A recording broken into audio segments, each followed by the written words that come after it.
Last class में हम देखेंगे सेट से रिलेटेड जितने भी टर्म्स होंगे उसके बारे में, ठीक है। तो सबसे पहला हमारा आएगा नंबर 1 में एम्प्टी सेट। एम्प्टी सेट में क्या हो गया, एम्प्टी में होता है खाली। तो सिंपल सी बात है, और set containing no element at all. एक सेट में अगर एक भी एलिमेंट नहीं होगा, सेट में एक भी एलिमेंट नहीं होगा तो वो कहलाएगा हमारा एम्प्टी सेट। क्लियर है।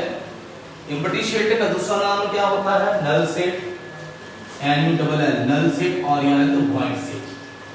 नल सेट बोलिए या वॉइड सेट बोलिए, दोनों एम्प्टी सेट का ही नाम है। मतलब एक ऐसा सेट जिस सेट में एक भी एलिमेंट नहीं होगा, वो सेट पूरा का पूरा खाली होगा, ठीक है। इसलिए एम्प्टी सेट को डिनोट करते हैं ये फाई के साइन से, और यहाँ नहीं तो कर्ली ब्रैकेट्स के साइन से, जो ओपन और क्लोज कर्ली ब्रैकेट रहेगा।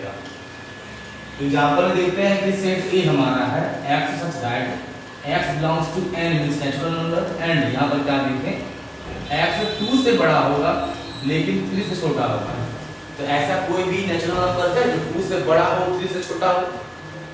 कोई भी एक ऐसा नेचुरल नंबर जो 2 से बड़ा होगा और 3 से छोटा होगा, कोई नंबर नहीं है, क्योंकि 2 के बाद ही 3 आता है। इसका मतलब ये सेट क्या है, हमारा एम्प्टी सेट है, यानी इसमें कोई एलिमेंट नहीं आ रहा है। क्लियर है। दूसरा आता है सिंगलटन सेट। सिंगलटन के वर्ड से ही लगता है, सिंगल यानी एक, कहने का मतलब कि एक ऐसा सेट जिसमें एग्जैक्टली 1 एलिमेंट हो, ठीक है। एक ऐसा सेट जिसमें एग्जैक्टली क्या हो, सिर्फ एक एलिमेंट हो। अब एम्प्टी सेट में खाली सेट, यानी कि उसमें कोई एलिमेंट नहीं। सिंगलटन सेट में क्या, एक ऐसा सेट जिसमें कम से कम एक एलिमेंट होगा, कम से कम एक ही होगा, 2-3 होगा नहीं चलेगा, सिर्फ एक होगा, एग्जैक्टली लिखे हैं, एग्जैक्टली 1 एलिमेंट होगा तो कहलाएगा सिंगलटन सेट। जैसे देखो 1 लिख दिए सेट के अंदर, क्या कहलाएगा ये, सिंगलटन सेट। तीसरा होता है फाइनाइट सेट। फाइनाइट का मतलब क्या होता है, या तो एम्प्टी सेट या तो नॉन एम्प्टी सेट। वैसे सेट इन विच जिसमें process of counting of elements surely comes to an end. मतलब एक ऐसा सेट जिस सेट में कितना एलिमेंट है हम गिन के पता कर सकते हैं। एक ऐसा सेट जिस सेट में कितना एलिमेंट है हम गिन करके पता कर सकते हैं, तो वो कहलाता है फाइनाइट सेट। एम्प्टी सेट में एक भी एलिमेंट नहीं है तो पता कर रहे हैं एक भी एलिमेंट नहीं है, तो फाइनाइट सेट में एम्प्टी सेट भी शामिल हो जाएगा, ठीक है। और नॉन एम्प्टी सेट जिस सेट में एलिमेंट है लेकिन वो एलिमेंट को गिन सकते हैं, बता सकते हैं कि सेट में 5 है, 6 है, 10 है, 12 है, 20 है, काउंटिंग अगर कर सकते हैं कि कितना एलिमेंट है उस सेट में, तो वो कहलाएगा हमारा फाइनाइट सेट। जैसे देखो A में 2, 4, 6, 8, 5 है, तो गिन सकते हैं ना कि A सेट में सिर्फ 5 एलिमेंट है। तो देखो number of element in set A, small n लिखे हैं, अब ब्रैकेट में A लिखे हैं, सेट A है A लिखे हैं, इसमें हो गया number of element in set A equal to 5, यानी गिन पा रहे हैं, तो क्या कहलाया, फाइनाइट सेट। जस्ट इसी का उल्टा होता है हमारा non finite set. Non finite में क्या होगा, काउंटिंग ऑफ एलिमेंट हमारा नहीं हो पाएगा, जिसमें एलिमेंट को हम नहीं गिन पाएंगे, कितना एलिमेंट है मुझे पता नहीं है। जैसे कहने का मतलब x such that x belongs to n and x greater than 1, माने एलिमेंट क्या क्या है, एक से बड़ा है। अब एक से बड़ा तो बहुत नंबर होता है, इनफाइनाइट तक होता है ना, काउंटिंग कर सकते हैं क्या। अगर ये बोल देता कि 50 से कम, बोल देता 1000 से कम, तो जान जाते कि हाँ इतना नंबर इसके अंदर में ऐसा है। लेकिन क्या बोल दिया 1 से बड़ा, तो 1 से बड़ा कितना एलिमेंट है, तो ये क्या हो गया, काउंटिंगलेस हो गया ना, काउंट नहीं कर सकते इसको ना, तो ये क्या कहा गया, नॉन फाइनाइट सेट। क्लियर है। फिर आता इक्वल सेट। इक्वल सेट का मतलब क्या हो गया, दो ऐसे सेट, दो ऐसे एम्प्टी, दो ऐसे नॉन एम्प्टी सेट जिसमें कुछ एलिमेंट होगा, नॉन एम्प्टी सेट। दो ऐसे नॉन एम्प्टी सेट जिसको इक्वल कहेंगे कब sir, if they have exactly the same element, exactly दोनों सेट में सेम एलिमेंट हो जाएगा तो कहलाएगा इक्वल सेट। जैसे सेट A में आपके पास 4 एलिमेंट है, क्या क्या, 1, 2, 3, 4, 4 हिस्सों तो नहीं है, क्या क्या एलिमेंट है, तो 1 है, 2 है, 3 है, 4 है। सेट B में देखो 3 है, 2 है, 1 है, 4 है, एलिमेंट मैच कर रहा है। इसमें अगर 1 है तो इसमें भी 1 है, इसमें अगर 2 है तो इसमें भी 2 है, इसमें अगर 3 है तो इसमें भी 3 है, इसमें अगर 4 है तो इसमें भी 4 है, मतलब एलिमेंट क्या हो रहा है, दोनों सेम हो रहा है। तो ये सेट ए और सेट बी को क्या कहेंगे, तो इक्वल सेट कहेंगे। ठीक है, इसके बाद आता है इक्विवेलेंट सेट। तो इक्वल इक्विवेलेंट में क्या डिफरेंस है, ध्यान दीजिएगा। इक्वल सेट में एलिमेंट सेम होना चाहिए, लेकिन इक्विवेलेंट सेट में नंबर ऑफ एलिमेंट सेम होना चाहिए। मतलब कि सेट ए में कई को एलिमेंट है, 4 को, सेट बी में कई को एलिमेंट है, 4 को, इसमें भी 4 एलिमेंट, इसमें भी 4 एलिमेंट, तो ये दोनों क्या कहलाया, इक्विवेलेंट सेट। आप इक्वल सेट को इक्विवेलेंट कह सकते हैं, लेकिन इक्विवेलेंट को इक्वल नहीं कह सकते हैं। क्यों? क्योंकि इसमें भी 4 है, इसमें भी 4 है, इक्विवेलेंट भी होगी, इक्वल भी हो गया क्योंकि एलिमेंट सेम सेम है इसलिए, और नंबर भी इक्वल इक्वल है, इससे क्या हो गया, इक्विवेलेंट हो गया। जैसे कि इक्विवेलेंट सेट में number of element in set A का तो 1 2 3 4 तो है, number of element in set B का तो 1 2 3 4 4 तो है। तो ये क्या कहलाएगा, हमारा सेट ए और सेट बी क्या कहलाएगा, इक्विवेलेंट सेट। क्लियर है, यहाँ कोई दिक्कत नहीं ना।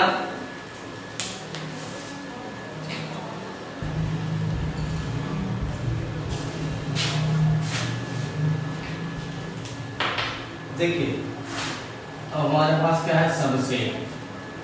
सबसेट क्या होता है समझिए, मान लेते हैं आपके पास एक सेट ए है, दूसरा सेट बी है। वो भी एक सेट ए को हम सेट बी का सबसेट तब कहेंगे जब ए सेट का एवरी एलिमेंट, ए सेट में जितना एलिमेंट है वो सभी एलिमेंट बी सेट में प्रेजेंट होगा। बात समझे, ए सेट का सभी एलिमेंट अगर बी में प्रेजेंट होगा तो कहलाएगा कि ए जो है वो बी का सबसेट। क्या कहलाएगा, ए जो है बी का सबसेट है, क्योंकि ए में जितना एलिमेंट है उतना सब बी में प्रेजेंट है। तो उसमें क्या बोलते हैं, इसमें लिखते हैं A is subset of B. Subset में देखिए ये ऐसे साइन दिए हैं और इक्वल टू भी दिए हैं। ठीक है, इसको बोलते हैं प्रोपर सबसेट, बताएंगे अभी नीचे अभी। ठीक है, अगर ए बी का सबसेट हुआ तो बी ए का क्या होगा, सुपरसेट होगा। अगर ए बी का सबसेट हुआ, अगर ए बी का सबसेट हुआ तो बी ए का सुपरसेट होगा। क्लियर है, अगर ए बी का सबसेट है तो बी क्या कहलाएगा, B is called superset of A, तो बी कहलाएगा ए का सुपरसेट। ये सब पलट के लिख दिया, इधर घुमा दीजिए। क्लियर है। अब मान लो कभी ऐसा भी होता है, प्रॉपर सबसेट किसको बोलते हैं, मान लो ए बी का सबसेट है लेकिन ए और बी इक्वल एलिमेंट नहीं है, इक्वल नहीं है। बात समझिएगा, ए और बी सबसेट है बट इक्वल नहीं है, तब कहेंगे ए जो है वो बी का प्रॉपर सबसेट है। तो प्रॉपर सबसेट में इक्वल टू को हटा दिया जाता है, देखिए बोलती है नहीं है ना, वो कहलाएगा प्रॉपर सबसेट। एग्जांपल देखो, मान लो ए एलिमेंट आपके पास है, ए सेट में एलिमेंट है 2 3 5, बी सेट में एलिमेंट है 2 3 5 7 9। क्लियर है। अब जरा देखिए देन क्या लिखा हुआ है, every element of A is an element of B. A में जितने भी एलिमेंट है वो सभी एलिमेंट बी में प्रेजेंट हैं। ए में 2 है तो बी में भी 2 है, ए में 3 है तो बी में भी 3 है, ए में 5 है तो बी में भी 5 है। लेकिन ए और बी इक्वल नहीं है क्या इक्वल? ए में 3 ठो सेट है, 3 ठो एलिमेंट है तो बी में 5 ठो एलिमेंट है। ए में 3 एलिमेंट है तो बी में कितना, 5 एलिमेंट, मतलब ए बी के इक्वल में नहीं है। तो वो सबसेट तो है लेकिन इक्वल नहीं है, इसका मतलब ए बी का प्रॉपर सबसेट है। ए बी का क्या है, प्रॉपर सबसेट है। क्लियर है यहाँ तक में। अब आता है सर यूनिवर्सल सेट, ध्यान दीजिए। कहा गया if there are some sets under consideration then there happen to be a set which is superset of each one of the given set. ऐसा कुछ कंडीशन आपके पास में आए, कुछ ऐसा सेट आपके पास में आए जो सभी सेट किसी एक सेट का क्या है, तो सुपर सेट है। क्या है, सुपर सेट है। तब उस तरह के सेट को क्या कहेंगे हम लोग, यूनिवर्सल सेट। अब ध्यान दो सुपर सेट क्या होगा, और यूनिवर्सल सेट को ना कैपिटल यू से डिनोट किया जाता है। जैसे ए में क्या है 1 2 3, बी में क्या है 3 4 5 6, सी में क्या है 6 7 8 9। ठीक है ना। देखो यू में क्या है 1 2 3 4 5 6 7 8 9। ए में जितना एलिमेंट है यू में प्रेजेंट है, बी में जितना एलिमेंट है यू में प्रेजेंट है, सी में जितना एलिमेंट है यू में प्रेजेंट है कि नहीं? तो हम क्या बोलेंगे, ये जो है इसका क्या है, सुपरसेट क्या है, ये इसका क्या है, ये इसका क्या है, मतलब कि अगर हम देखेंगे कि ए और यू के बीच में, ए में जितना एलिमेंट है इसे प्रेजेंट है, तो A is subset of U, B is subset of U, C is subset of U. Subset क्यों? जितना एलिमेंट ये प्रेजेंट है।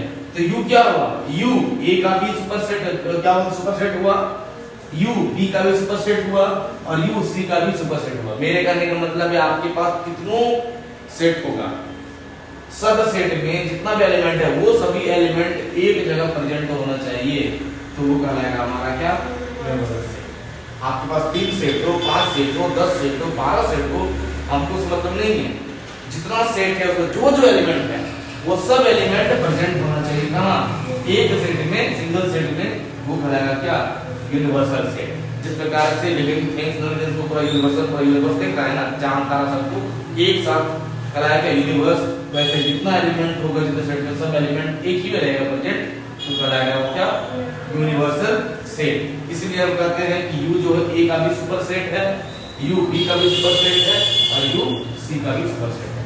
क्लियर है?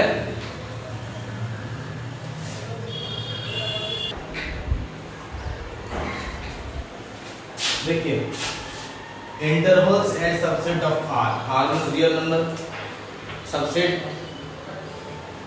Of real number, real number का जो सबसेट होगा उसका इंटरवल बढ़ा जाएंगे। मान लेते हैं ए और बी दो ऐसा नंबर है तो दोनों क्या है, रियल नंबर है। ए पहले है सर, बी बाद में है, पहला छोटा हो गया, बाद में क्या होगा, बड़ा होगा, क्योंकि नंबर लाइन में पहले छोटा लिखाता है ना, राइट तरफ बड़ा लिखाता है, लेफ्ट क्या लिखाता है, छोटा लिखाता है। ए छोटा होगा बी से, तो डिफाइन कैसे करेंगे, पहला क्लोज इंटरवल, पहला क्या आया, क्लोज इंटरवल, मतलब क्या हो गया कि दोनों तरफ से हमारा बंद है।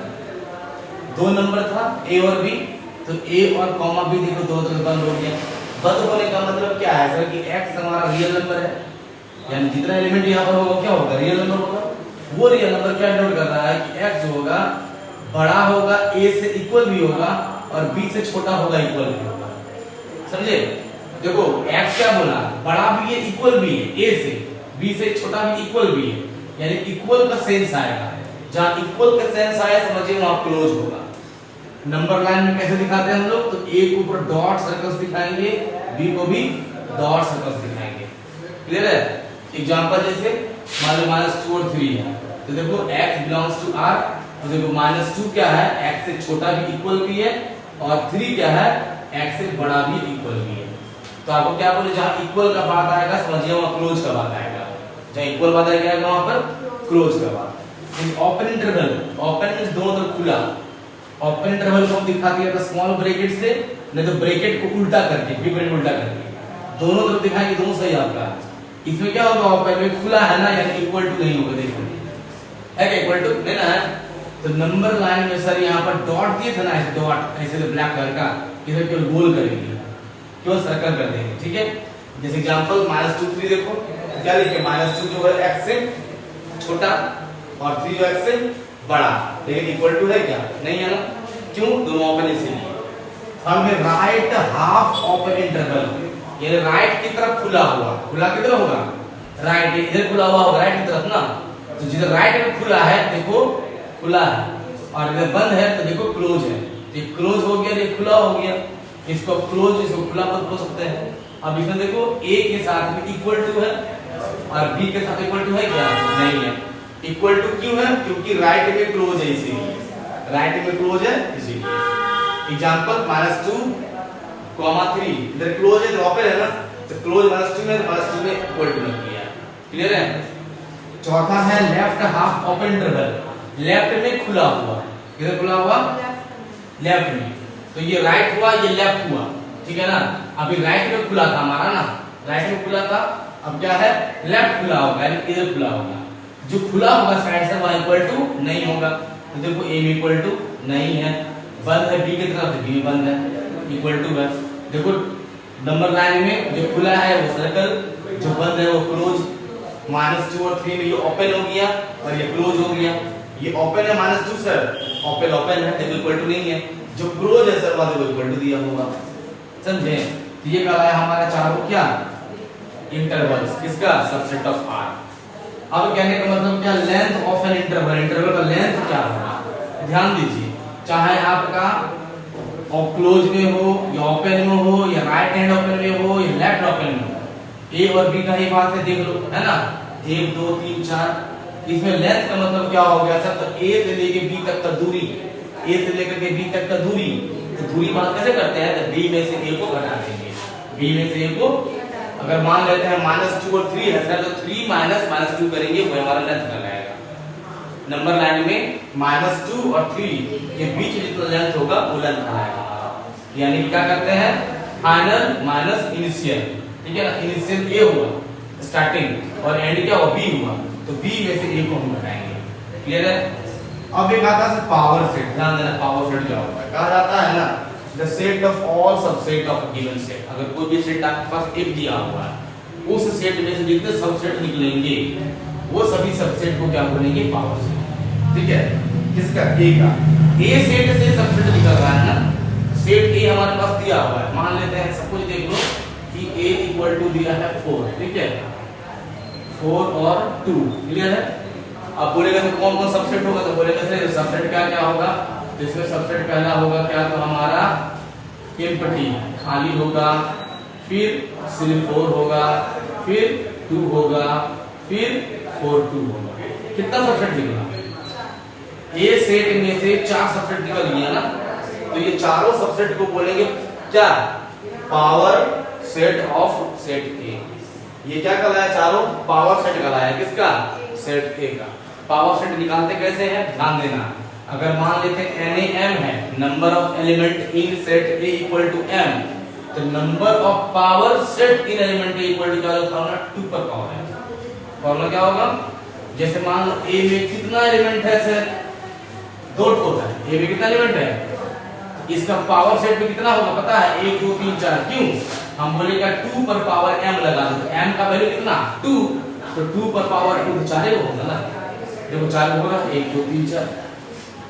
जितना एलिमेंट होगा सेट ए में 3 है, तो 2 पर पावर 3, 4 है 2 पर पावर 4, 2 का आपका सबसेट लेगा, आपका पावर सेट निकल जाएगा। माने आपके पास सेट ए दिया हुआ है, उसमें कितना एलिमेंट है वो पता कर लो, कितना पावर सेट होगा निकालना है, तो 2 पर पावर लगा। अगर ए सेट में 3 एलिमेंट है मान लो, तो कितना पावर सेट होगा, 2 पर पावर 3, यानी 2 टू द 4 8, 8 का पावर। क्लियर है। आज की क्लास में केवल हमारा डिस्कशन था, डेफिनेशन था, अगला क्लास में हम क्वेश्चन सॉल्व करेंगे, ठीक है।